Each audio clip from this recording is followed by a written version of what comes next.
there is that weekly key reversal price action. You could argue that that signal that we got with the whole market oversold, that was a pretty good looking signal through there. And as I said, the key reversal signal actually did confirm today with the trade through the high there. It's encouraging. And I guess this is a really good analogy of, trade what you see, not your opinions. And I mean, this is the most beautiful Adam and Eve setup. And now this weekly key reversal signal is actually confirmed.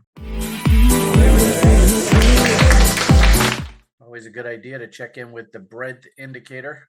Interesting how, I still think that we had an absolutely incredible signal there that was generated from the breadth machine back there, the end of July, beginning of August. I mean, you can see the little cute little W that came in on the S&P 500 breadth.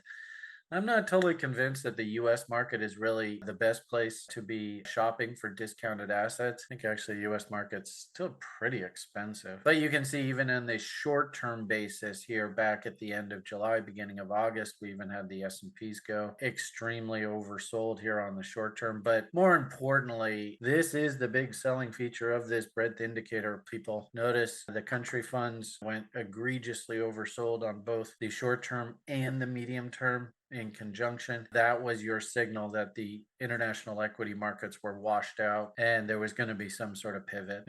Whether you use the little S&P 500 image that we have here to try and, gee whiz, if we see W's with the histogram or the chart here being below 20, you really ought to pay attention. But as well as I said there a moment ago, the histogram itself, when you get these readings here, this is hugely significant. We had egregiously oversold market state.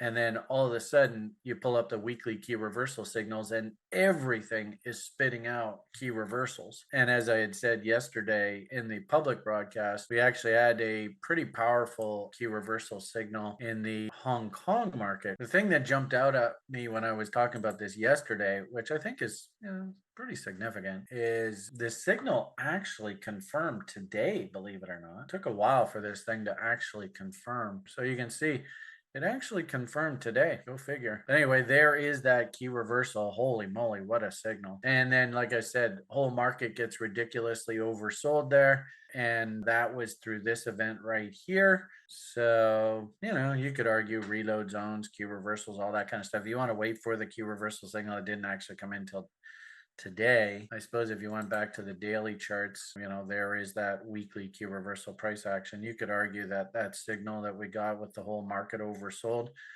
that was a pretty good looking signal through there. And as I said, the key reversal signal actually did confirm today with the trade through the high there. It's encouraging. And I guess this is a really good analogy of, trade what you see, not your opinions. And I mean, this is the most beautiful Adam and Eve setup. And now this weekly key reversal signal is actually confirmed. So it's so ironic.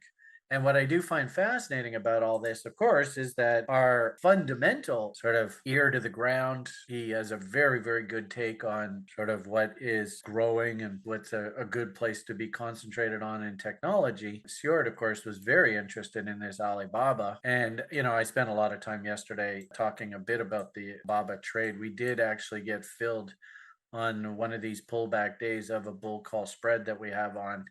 And my anticipation, my hope, of course, is that before the election, keep in mind it's August and the election isn't until November. So we got 2 or 3 months to go. My hope is that this translates into a nice little rally, pops up top here, maybe into end of October, early November. Is it worth taking a shot on something like Baba down here? This is now over the past couple years. Adam and Eve, reload zones, double bottoms, bullish momentum divergences, very attractive bull call spreads considering profit objectives. I think so. So we definitely went and pulled the trigger on this. And if anything, the trade as the market was moving higher here while I was away, trade started to work more in our favor here. So I really didn't want anybody thinking about chasing this yesterday. Sure enough, here just in the New York session, the stock's coming off a bit, but you might want to consider joining us on that spread trade if you feel so inclined. Just to understand a little bit more advanced, you want to just go and buy the weekly W and just buy the stock itself and risk to a break of these lows. That's only about a 10% risk or so. A little bit more than that, maybe 10-15%. Think of it like Joe's six pack. I mean, you can always little old lady this and not really worry too much but you can see where 50% rules are. There's quite a bit of money to be made here.